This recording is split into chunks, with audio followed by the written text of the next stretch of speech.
হাল্লাকা সিররুন ইনদাল্লাহ বাইনাকা আনতা ওয়া বাইনাল্লাহ হাল্লাকা সাদাকাতুন তাখফা লা ইয়ালামুহা ইল্লাল্লাহ হাল্লাকা সিররুন ইনদাল্লাহ বাইনাকা আনতা ওয়া বাইনাল্লাহ হাল্লাকা সাদাকাতুন তাখফা লা ইয়ালামুহা ইল্লাল্লাহ। সুবহানাল্লাহ। নেক আমলটা হইতে হবে শুধুমাত্র আল্লাহর সন্তুষ্টির জন্য।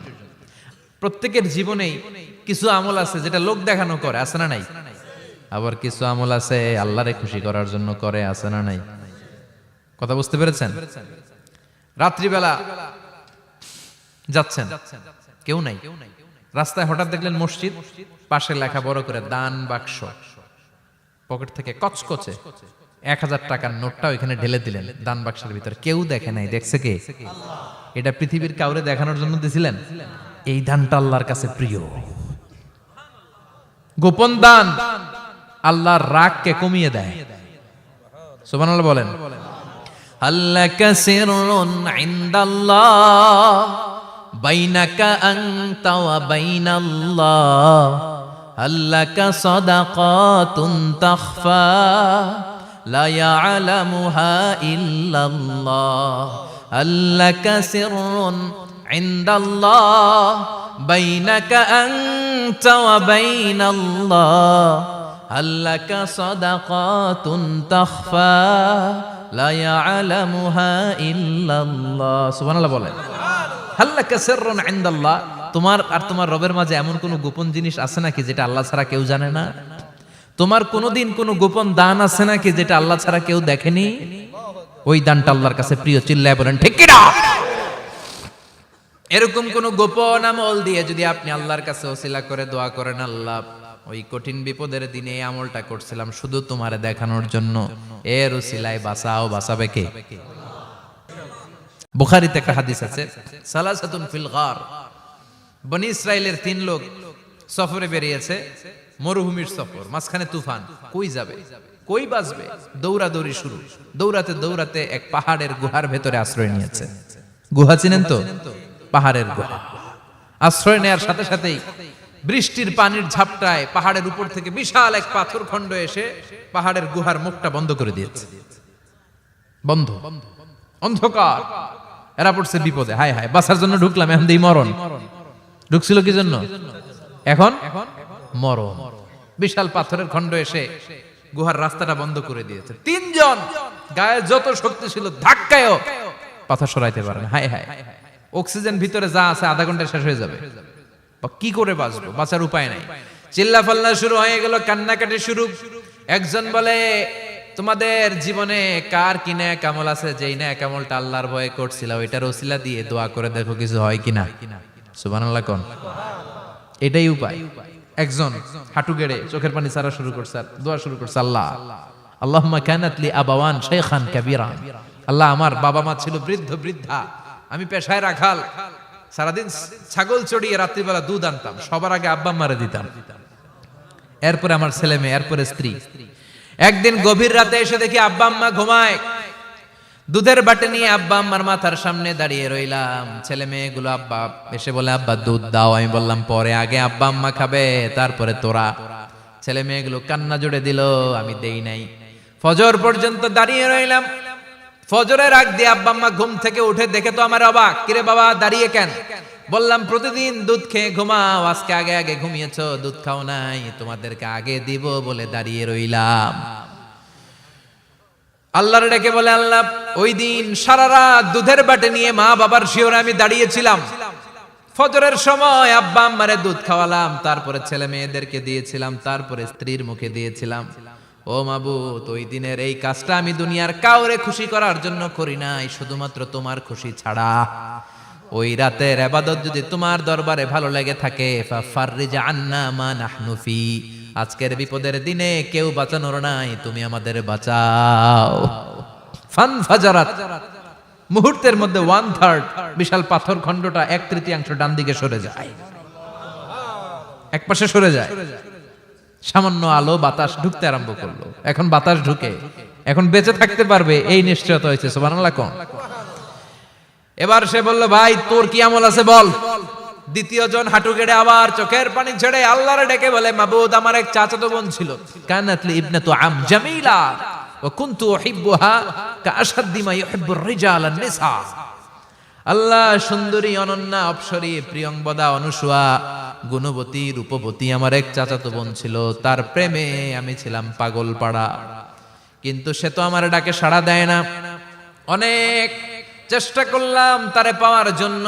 চাচাতো বোন আমারে বলে, 100 স্বর্ণ মুদ্রা যেদিন দিতে পারবা ওই দিন আমারে পাবা। এবার আমি স্বর্ণ মুদ্রা কালেকশনের কাজে লেগে গেলাম। বছরের পর বছর চেষ্টা করে 100 স্বর্ণ মুদ্রা যেদিন পেলাম ওই দিন চাচাতো বোনের কাছে গেলাম, যে তার হাতে স্বর্ণ মুদ্রা দিলাম, বললাম চলো এবার আমরা অপকর্ম করি। স্বর্ণ মুদ্রা পেয়ে সেও খুশি, আমিও খুশি। সে পাইছে স্বর্ণ, আমি পাইছি তারে। গোপন একটা রুমের ভেতরে ঢুকলাম, দুজনে জামা কাপড় খুলে ফেললাম, নেকেড হয়ে পাপ কাজ শুরু করব।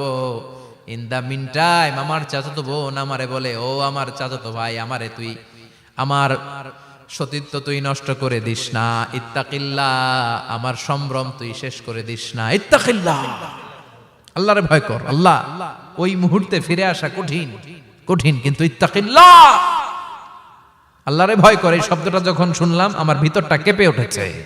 আমি মুহূর্তে তোমার ভয়ে জামা পড়ে ওই রুম থেকে চিৎকার মেরে বেরিয়ে গিয়েছি।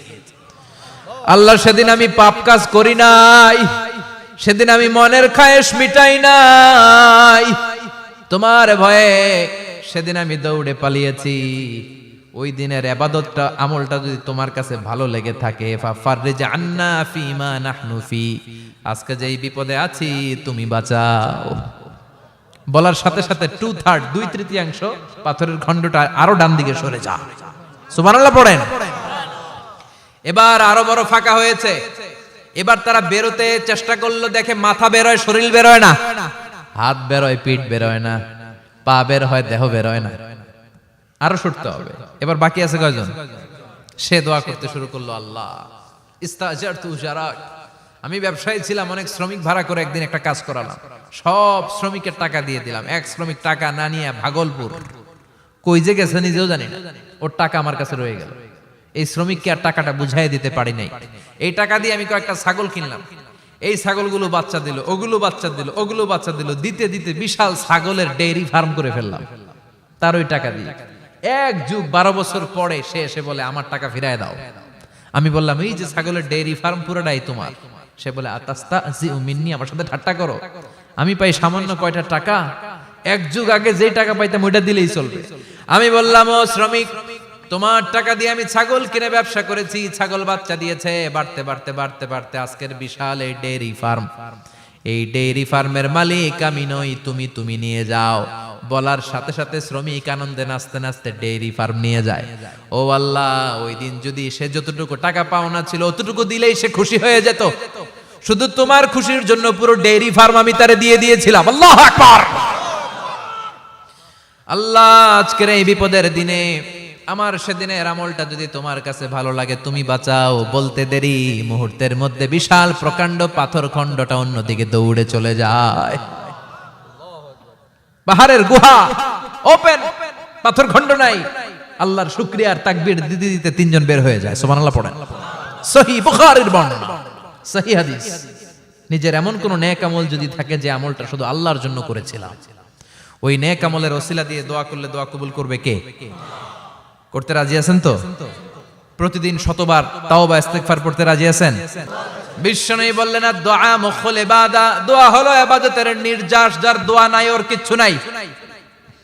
দোয়া করেন নাই তো নামাজে কাজ হবে না, দোয়া করেন নাই রোজায় কাজ হবে না। কথা কোন? আর দোয়া মুখুল ইবাদা, দোয়া হচ্ছে ইবাদতের নির্যাস। আবার তিরমিজির বর্ণনায় বললেন, আর দোয়া হুয়াল ইবাদা, দোয়াটাই নাকি ইবাদত, দোয়াটা ইটসেলফ এইটাই ইবাদত। নামাজ যেমনি ইবাদত, রোজা যেমনি ইবাদত, হাত তুলে যে দোয়া করলেন এইটাও ইবাদত। সুবহানাল্লাহ পড়েন।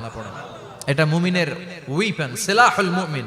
সাপ্লিকেশন, দোয়ার ইংরেজিতে বলে সাপ্লিকেশন। সাপ্লিকেশন is the weapon of believers. এটা বিশ্বাসীদের অস্ত্র। সবকিছুর কারামতি যেখানে শেষ, দোয়ার কারামতি ওইখানে। এরকম অনেক শুনবেন ক্যান্সারে আক্রান্ত, দুরারোগ্য ব্যাধি, বাংলাদেশের চিকিৎসা শেষ, ইন্ডিয়া গেছে, কয় বাঁচবো 3 মাস, কয় মাস, এরপরে 7 বছর বাইসা ছিল। কেমনে বাঁচলো? কেমনে? দোয়া। দোয়ার পাওয়ার আছে না নাই? তবে দোয়াটা দোয়ার মতো হতে হবে। সিনসিয়ার দোয়া ইজ লাইক এ মিসাইল। একনিষ্ঠ দোয়া এটা মিসাইলের মতো। মিসাইল হামলা করলে ইঞ্চি ইঞ্চি যেখানে মিসাইল বোমাটা পড়ার কথা ঠিক ওখানে পড়বে। ড্রোন হামলা করলে ঠিক ওখানে, ব্যালিস্টিক ক্ষেপণাস্ত্র নিক্ষেপ করলে লক্ষ্য বস্তু যেমনি ভিত করে, তেমনি দোয়ার মতো দোয়া করলে মুহূর্তেই দোয়া কবুল হয়ে যায়। আমরা দোয়ার মতো দোয়া করতে জানি না, কেমন করে দোয়া করতে হয় আমাদের জানা নাই, এজন্য দোয়াও কবুল হয় না। চিল্লায় কোন ঠিক কিনা? কিন্তু আল্লাহ ওয়াদা দিয়েছেন, উজিবু দাওয়াতাদ দাঈ ইযা, আমার বান্দা দোয়া করলে আমি দোয়া কবুল করি, আমার বান্দা চাওয়া মাত্রই আমি কবুল করে নেই। সুবহানাল্লাহ পড়েন। যত দোয়া আপনি করেছেন সব কবুল, সব, অল অফ ইউর দুআস আর অ্যাকসেপ্টেড, সব কবুল হয়েছে আল্লাহর কসম। অনেকে বলবে হুজুর এটা আবার কি কইলেন, এতক্ষণ তো ভালোই কইতেছিলেন, সব দোয়া আবার কবুল হয় কেমনে? আমি তো জীবনে কত কিছু চাইলাম, কত কিছুই তো পাই নাই। আছে না এরকম? অনেকে অনেক পেরেশান, আফসোস করে, হুজুর চাইলাম আল্লাহ দিল না। 4টা মাইয়া, এবার কাবা ধইরা চাই আইছি পোলার কথা, এটাও হইছে মাইয়া। আছে না নাই? 5টা ছেলে হইছে, মেয়ের জন্য বুকটা হাহাকার। হজে যে আরাফাতের ময়দানে চেয়ে আসলাম, এইবারও হইছে আরেকটা পোলা। আছে না নাই? কত কিছু চাইলাম, পাইলাম না, হুজুর দিল না আল্লাহ। বলে না আপনার সব দোয়া কবুল, তবে কবুল হওয়ার 3টা সিস্টেম আছে। কয়টা? চান্দুল্লাহর ভাইয়েরা মনে থাকবে? কয়টা? আপনি যত দোয়া করছেন সব কবুল, কারণ আল্লাহর কাছে কিছু চাইলে আল্লাহ ফিরায় দিতে জানে না, আল্লাহ জানেই না কেমনে ফিরায় দিতে হয়। সুবহানাল্লাহ কোন? চাওয়া মাত্রই আল্লাহ বলে অ্যাকসেপ্টেড, যা কবুল, দিব দিব না এটা বলতে জানে না, চাওয়া মাত্রই বলে দিব। 3 সিস্টেম। নাম্বার 1, আপনি আল্লাহর কাছে দোয়া করলেন, চাইলেন, আল্লাহ বলে দিব, বলেই তিনি দিয়ে দেন আর আপনি খুশি হয়ে যান, পেয়ে গেলেন। নাম্বার 2, আপনি আল্লাহর কাছে দোয়া করলেন, চাইলেন, তখনও আল্লাহ বলে দিব, তবে এখন না, সবুর, একটু পরে দিব। কখন দিলে আমার জন্য ভালো, আমার চেয়েও ভালো জানে কে, পরে দিবে। নাম্বার 3, চাইলেন, দোয়া করলেন, আল্লাহ তখনও বলে দেব, তবে এখনো না, পরেও না, কিয়ামতের দিন যেদিন বিপদে পড়বে ওই দিন দেব। যেদিন তোর বাবা তোরে চিনবে না, তোর মা তোরে চিনবে না, বন্ধু বন্ধুরে চিনবে না, পীর সাহেব মুরিদরে চিনবে না, মুরিদ পীর সাহেবরে চিনবে না, ইমাম সাহেব মুসল্লিরে চিনবে না, মুসল্লি ইমাম সাহেবরে চিনবে না, কেউ কাউরে চিনবে না। ওই কঠিন দিনে তোরে আমি বাঁচাইয়া দেব।